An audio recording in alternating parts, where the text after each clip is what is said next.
Dear student, today we are discuss about the electric flux. जैसा कि इस पर लिखा हुआ है विद्युत फ्लक्स के बारे में हम लोग आज अध्ययन करेंगे। इसके पहले विद्युत क्षेत्र के बारे में आपने पढ़ा था कि विद्युत क्षेत्र क्या होता है। फिर विद्युत क्षेत्र में विद्युत बल रेखाओं के बारे में हमने अध्ययन किया था। तो इसमें जैसे आप ले लेंगे एक क्षेत्रफल ले लिया जाता है। जैसे सपोज दैट ये एक पृष्ठ है और इस पृष्ठ से विद्युत बल रेखाएं ये पास हो रही हैं। क्या हो रही हैं? विद्युत बल रेखाएं ये पास हो रही हैं। तो विद्युत फ्लक्स होता क्या है?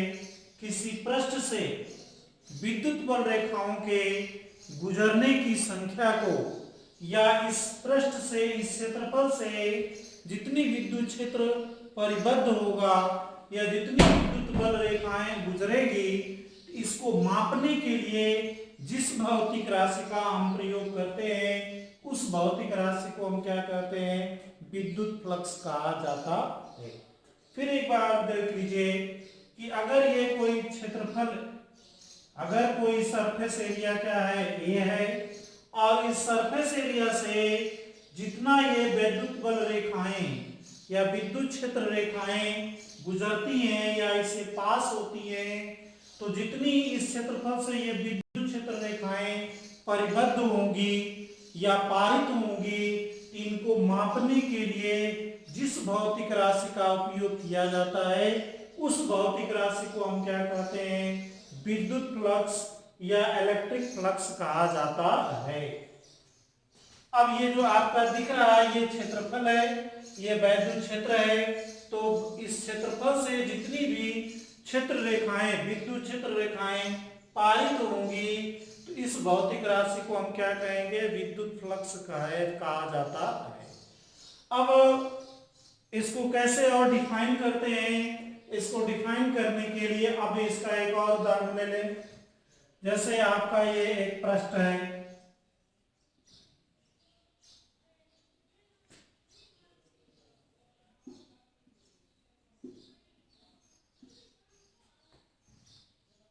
अब इस पृष्ठ से अगर विद्युत बल रेखाओं की संख्या अधिक है तो इसके फ्लक्स का मान अधिक होगा। अगर इससे गुजरने वाली विद्युत बल रेखाओं की संख्या कम है तो फ्लक्स का भी मान क्या होगा? कम होता है। अब दूसरी चीज यहां पर हम आते हैं, क्षेत्रफल सदिश।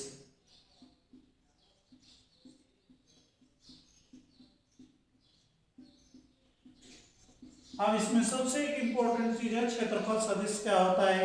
इसके पहले 11th में हम लोगों ने डिस्कस किया था कि जो क्षेत्रफल जो है अदिश राशि होता है, लेकिन इसमें क्षेत्रफल सदिश, क्षेत्रफल को हम एक सदिश राशि मानेंगे और ये जो क्षेत्रफल होता है, क्षेत्रफल सदिश होता है, इसको S से या A से हम प्रदर्शित करेंगे।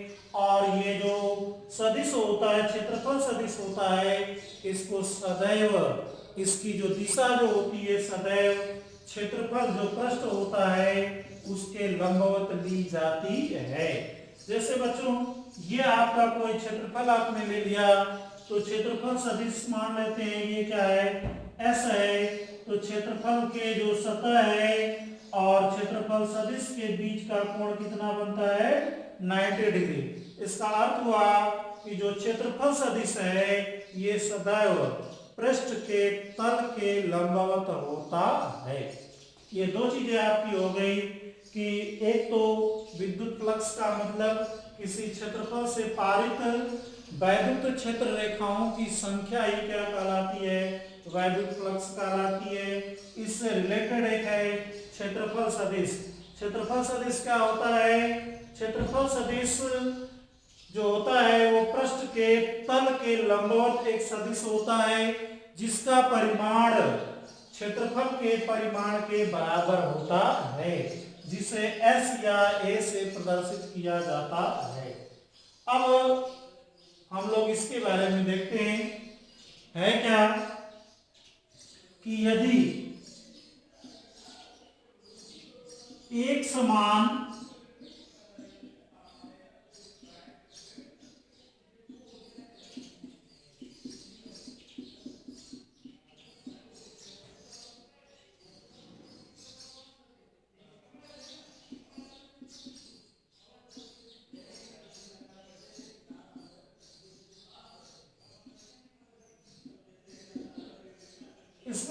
इसको ले लेते हैं कि यदि एक समान विद्युत क्षेत्र का मान कितना है, कैपिटल ई है, और इसमें एक क्षेत्रफल कितना है, स्थित है ऐसा है, तो इस क्षेत्रफल से गुजरने वाली क्षेत्रफल रेखाएं जो होती हैं वो क्या होती हैं, फ्लक्स के समानुपाती होती हैं।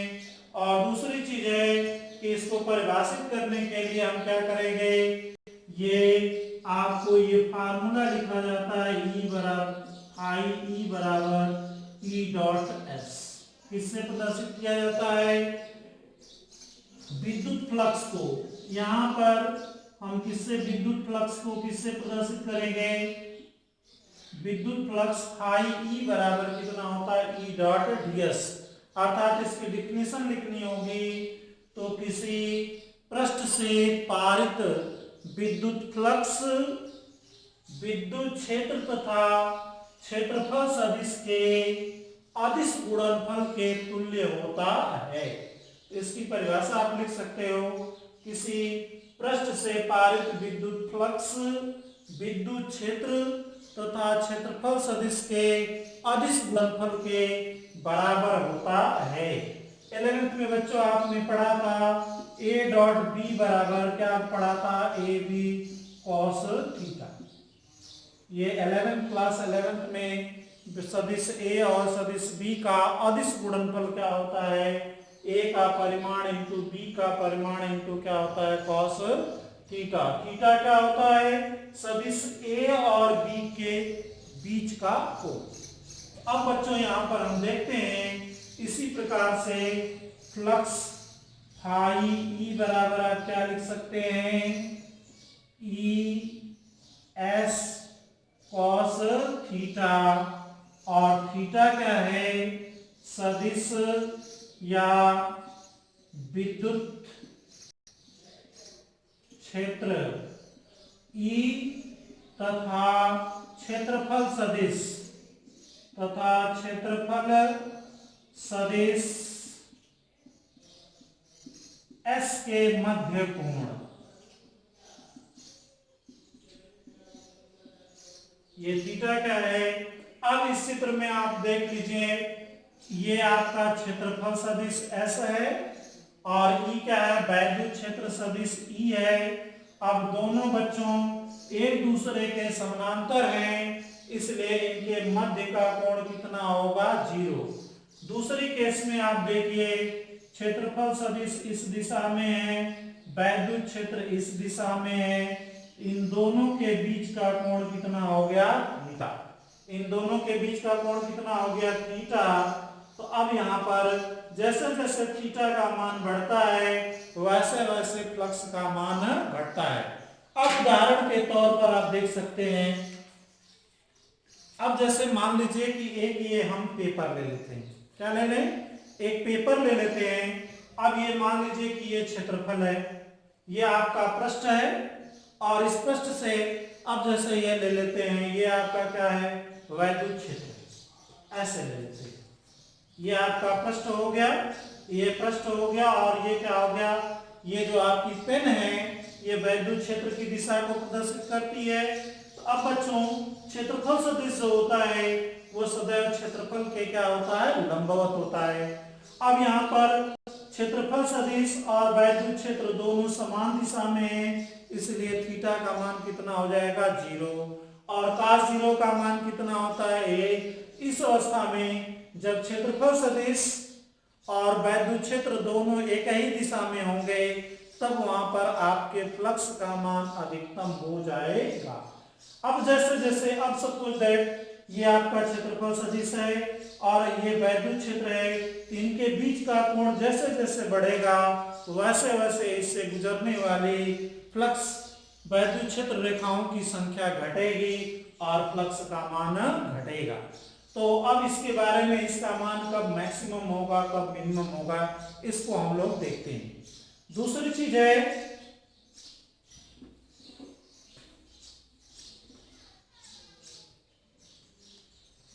यदि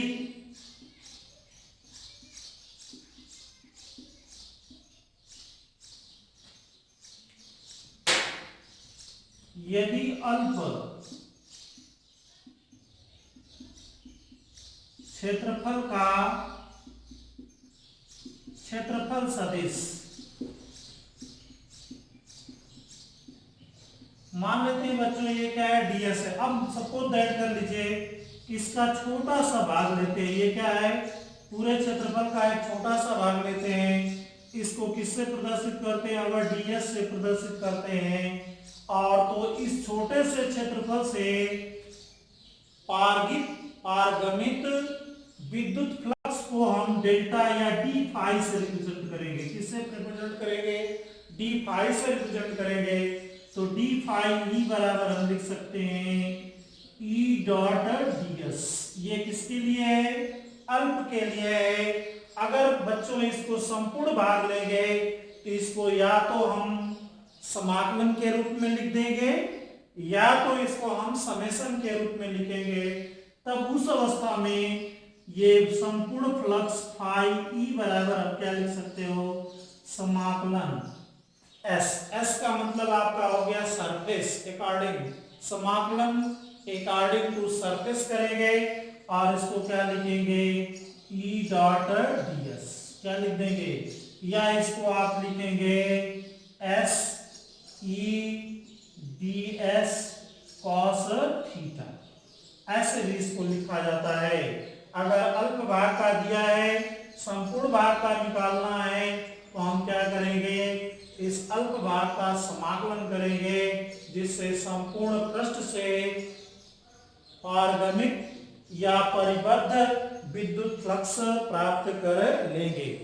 अब विद्युत फ्लक्स के लिए तीन कंडीशन है, कब अधिकतम होगा, कब न्यूनतम होगा। अब इसको हम देखते हैं। पहला केस है, फर्स्ट है,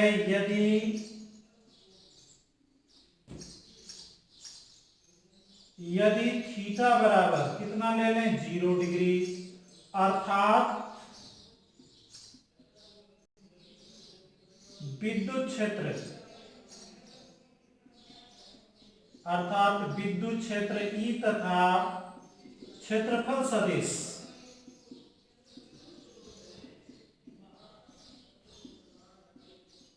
हाँ देखो बच्चों, यहां पर ई और ds यदि दोनों समान दिशा में हो, किस दिशा में हो, समान दिशा में है, तो थीटा बराबर क्या हो जाएगा, 0। तो यहां पर थीटा बराबर 0 या cos 0 बराबर कितना होता है, 1। इसलिए फाई का मान कितना हो जाएगा, मैक्सिमम। फाई मैक्सिमम बराबर कितना हो जाएगा, ई एस हो जाएगा। कितना हो जाएगा उसका परिमाण, ई एस हो जाएगा। दूसरा है, यदि थीटा बराबर 180 डिग्री अर्थात विद्युत क्षेत्र तथा क्षेत्रफल सदिश परस्पर एक दूसरे के विपरीत होंगे, अर्थात इसमें आप देख लीजिए विद्युत क्षेत्र इस दिशा में है तो क्षेत्रफल सदिश इसके जस्ट अगर अपोजिट होगा, क्षेत्रफल सदिश अगर इस दिशा में होगा तब थीटा बराबर कितना होगा, 180 डिग्री। तब बच्चों cos 180 डिग्री का मान कितना होता है, -1। तब फाई का मान कितना हो जाएगा, -es हो जाएगा। कितना हो जाएगा, -es, अर्थात ये कैसा होगा, ऋणात्मक होगा। और तीसरी केस आती है, थर्ड है कि यदि थीटा बराबर 90 डिग्री, तो आप जानते हो cos 90 डिग्री का मान कितना होता है, 0। तो 90 डिग्री का मान कितना होता है, 0 बच्चों होता है। और यहाँ पर फाई मिनिमम हो जाएगा, कितना हो जाएगा, मिनिमम बराबर 0। तो बच्चों यहाँ पर आप याद रखोगे कि यदि विद्युत क्षेत्र और क्षेत्रफल सदिश परस्पर एक दूसरे के अनुदिश हैं, अर्थात दोनों समान दिशा में हैं, तब फ्लक्स का मान, विद्युत फ्लक्स का मान क्या होगा, अधिकतम होगा। इसका मान विद्युत क्षेत्र तथा क्षेत्रफल सदिश के परिमाण के गुणनफल के बराबर होता है। दूसरी केस है यदि विद्युत क्षेत्र तथा क्षेत्रफल सदिश दोनों एक दूसरे के विपरीत हैं तो आपका फ्लक्स का मान कैसा होगा, ऋणात्मक होगा। तीसरा है यदि विद्युत क्षेत्र और क्षेत्रफल सदिश परस्पर एक दूसरे के लंबवत हैं तब आपका फ्लक्स का मान कितना होता है, 0 अर्थात मिनिमम। इसका अर्थ हुआ कि आपका E तथा S क्षेत्रफल सदिश दोनों एक दूसरे के लंबवत हैं, ये परपेंडिकुलर हैं, ये क्या है, एक दूसरे के लंबवत हैं, या कह सकते हैं E तथा क्षेत्रफल S एक दूसरे के अनुदिश हैं। बच्चों ऐसे आप कह सकते हैं कि ये क्षेत्रफल है, ये आपका पृष्ठ है और इसी के अनुदिश वैद्युत क्षेत्र अगर है तो इस क्षेत्रफल से गुजरने वाली विद्युत बल रेखाओं की संख्या क्या होगी, 0 होगी।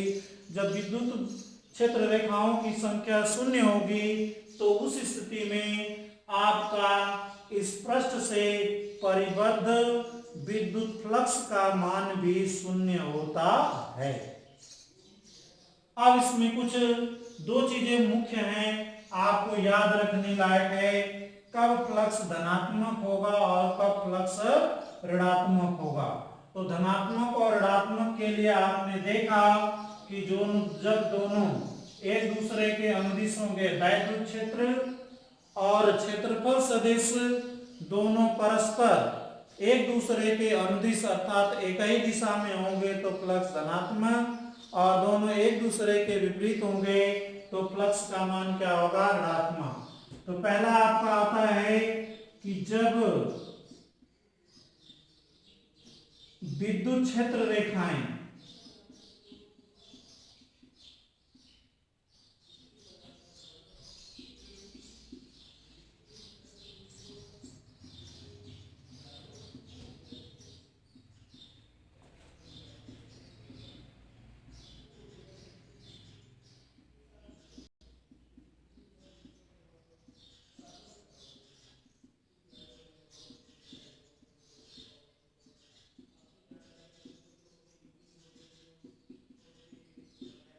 तो यहां देखो आप, जब विद्युत क्षेत्र रेखाएं किसी पृष्ठ से बाहर निकलती हैं, किधर निकलती हैं, बाहर निकलती हैं, तो विद्युत फ्लक्स का मान कैसा होता है, फाई ई का मान कैसा होता है, धनात्मक होता है।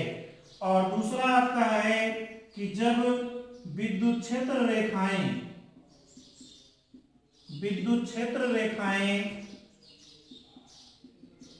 किसी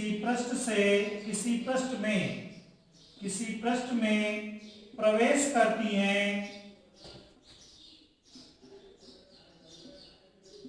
तो फ्लक्स का मान कैसा होता है, ऋणात्मक होता है।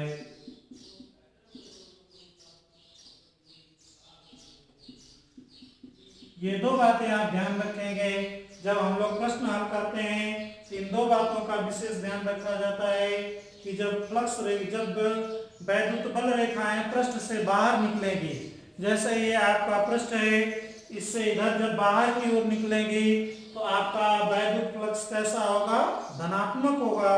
और जब बच्चों इसमें प्रवेश करेगी बल रेखाएं तो फ्लक्स का मान कैसा होता है, ऋणात्मक होता है।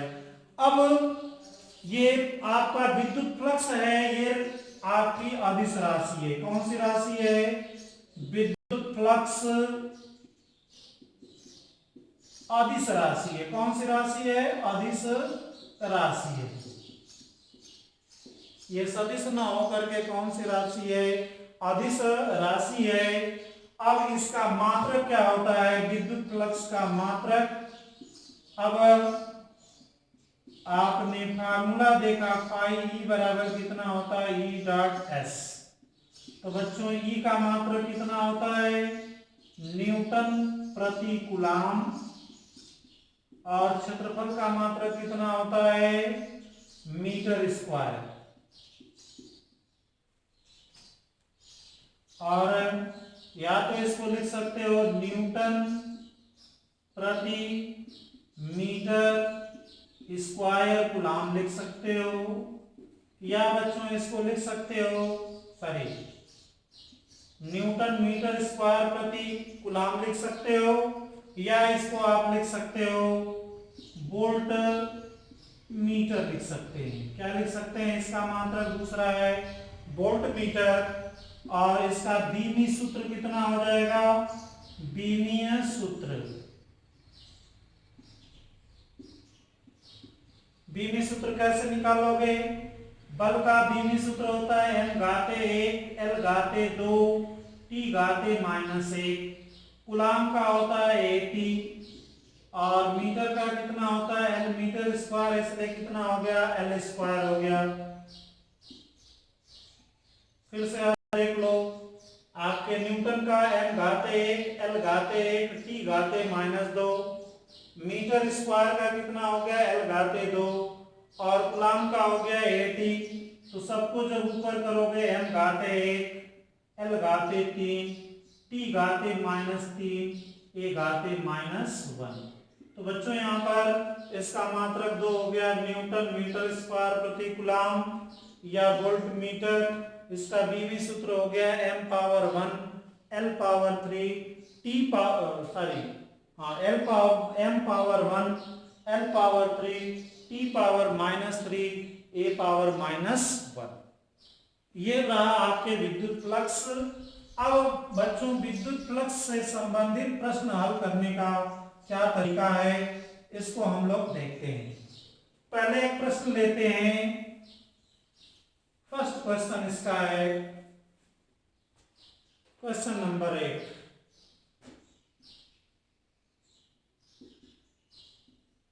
क्वेश्चन नंबर 1 है, यदि एक समान विद्युत क्षेत्र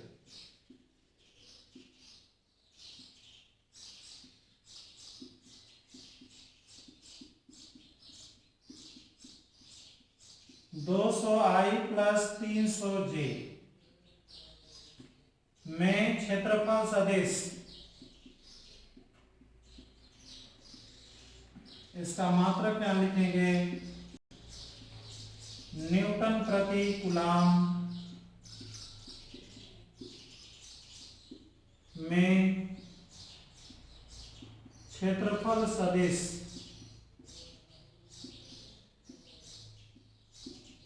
S बराबर 200 J मीटर स्क्वायर स्थित है, तो विद्युत फ्लक्स ज्ञात कीजिए।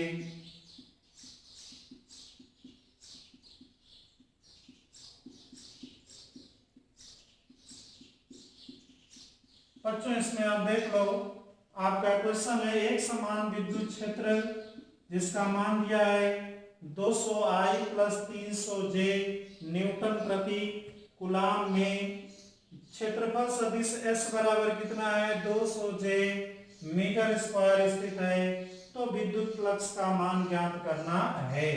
तो जैसा कि आप फार्मूले में पढ़े हैं, E बराबर कितना होता है? E dot G, sorry, E dot S। Formula आपका कितना है? E डॉट S है। तो बच्चों E का मान कितना है? 200I plus 300J, 200I plus 300J, बीच में किसका चिन्ह है? डॉट का, इसलिए डॉट लगा देंगे। अब यहाँ पर क्या दिया है? 200J। अब बच्चों मल्टीप्लाई करेंगे, तो इसका इसमें पहले गुणा करेंगे तो कितना होगा? 200 गुणे 200, I डॉट कितना हो गया? J। अब इसका इसमें गुणा करेंगे, 300 गुणे 200 J डॉट कितना हो गया? G। अब जैसे कि आपने कक्षा 11 में पढ़ा था, I डॉट J बराबर J डॉट K बराबर K डॉट I बराबर कितना होता है? 0, और I डॉट I बराबर जे डॉट जे बराबर के डॉट के, ये बराबर कितना होता है 1। तो बच्चों इसका मान 0 हो जाएगा और इसका मान कितना हो जाएगा 1। तो फाई ई बराबर कितना हो जाएगा 200 गुणे 200 गुणे 0 प्लस 300 गुणे 200 गुणे कितना हो गया 1 बराबर बच्चों कितना हो गया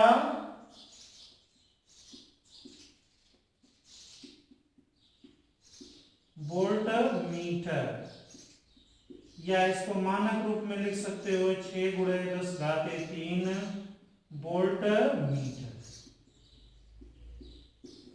ये तो एक हो गया।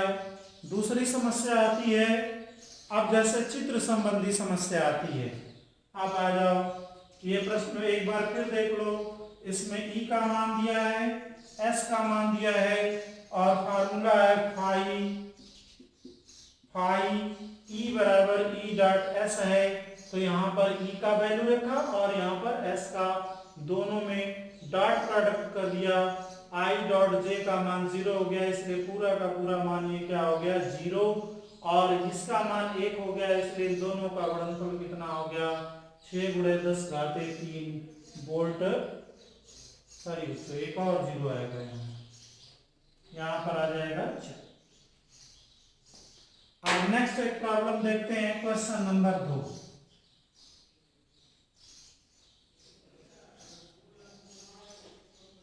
क्वेश्चन नंबर 2 मोस्ट इंपोर्टेंट है। इसको आगे चल करके जब गाउस का नियम पढ़ेंगे तो इस तरह का इसको विशेष हम ध्यान देंगे। जैसे इसमें देता है कि एक समान विद्युत क्षेत्र ई में बेलन इस प्रकार स्थित है कि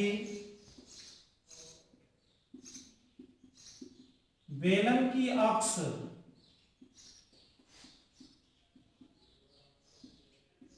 विद्युत क्षेत्र के अनुदिश है।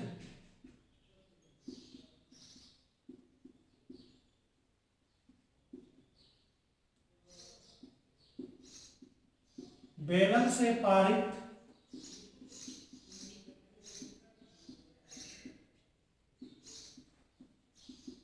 विद्युत फ्लक्स ज्ञात कीजिए।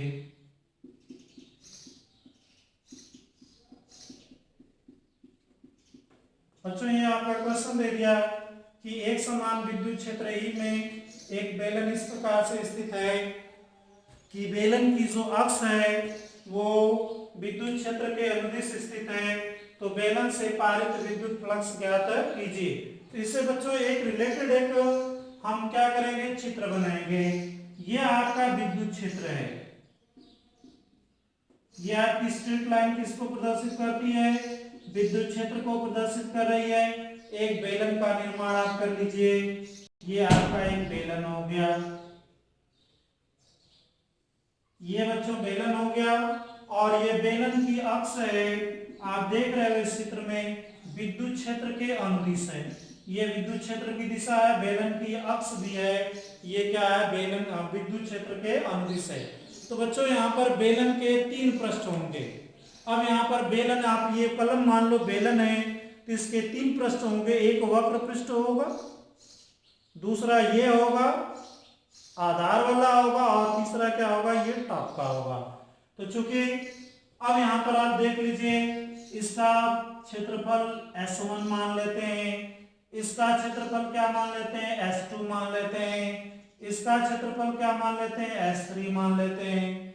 इसके कितने बेलन के कितने पृष्ठ होंगे 3, जिनका हमने यहाँ पर लिख दिया कौन कौन, S1, S2 और S3।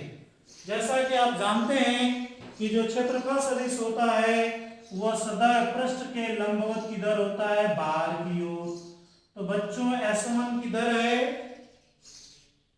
बोलो S1 जो है वैद्युत क्षेत्र के अनुदिश है, S2 जो है वैद्युत क्षेत्र के विपरीत है, और ये S3 क्या है वैद्युत क्षेत्र के लंबवत है। ये विशेष ध्यान देना कि इसमें बेलन के तीन पृष्ठ हो गए, ये और ये दोनों क्या हो गए, वैद्युत क्षेत्र के अनुदिश, लेकिन ये वैद्युत क्षेत्र के अनुदिश उसी की दिशा में हो गया, ये जो है वैद्युत क्षेत्र के जस्ट अपोजिट दिशा में हो गया, और वक्र पृष्ठ जो है ये विद्युत क्षेत्र के लंबवत हो गया है।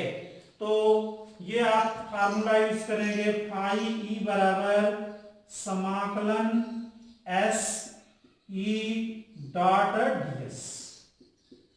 अब बच्चों यहां पर एस को लिख सकते हो ई डीएस कॉस कितना हो गया थीटा। अब इसको कितने भागों में डिवाइड कर देंगे, 3 भागों में, S1, S2 और S3 के लिए। ये हम पहला लेते हैं S1 के लिए।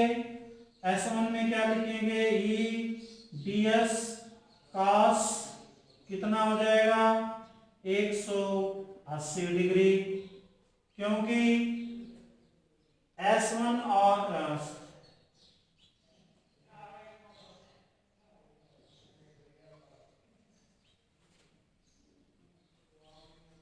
अब यहां पर इसके लिए कितना हो जाएगा, ये हो गया S2 ई डीएस कॉस 0 डिग्री, और तीसरा बच्चों लिख देंगे S3 ई डीएस कॉस 90 डिग्री। अब देख लो, ये आपका S1 है, इसमें S1 इस दिशा में है, और आपका विद्युत क्षेत्र क्या आगे की तरफ है, ये पीछे की तरफ है, इसलिए एक दूसरे के बीच कितने का कोण बना 180 डिग्री का। दूसरा S2 और E दोनों समान दिशा में हैं, इसलिए इनके बीच का कोण कितना बना 0। अब ये S3 और E के बीच का कोण कितना है 90 डिग्री। तो आप जानते हो कि cos 180 अंश का मान कितना होता है, cos 180 अंश का मान कितना होता है -1। तो E को आप बाहर लोगे तो ये हो जाएगा -E, और ये कितना हो गया ds, ये हो गया S1 प्लस इसका E बाहर लोगे, ये हो गया S2 इंटू ds, और cos 90 डिग्री का मान कितना होता है 0 होता है, इसलिए ये संपूर्ण भाग कितना हो जाएगा 0। अब बच्चों ये जो समाकलन है ये इसका मान किसके बराबर होगा, पृष्ठ S1 के बराबर होगा, इसका समाकलन किसके बराबर होगा, पृष्ठ S2 के बराबर होगा। तो इसलिए यहाँ पे क्या रखते हैं -E S1 प्लस कितना रखते हैं E S2।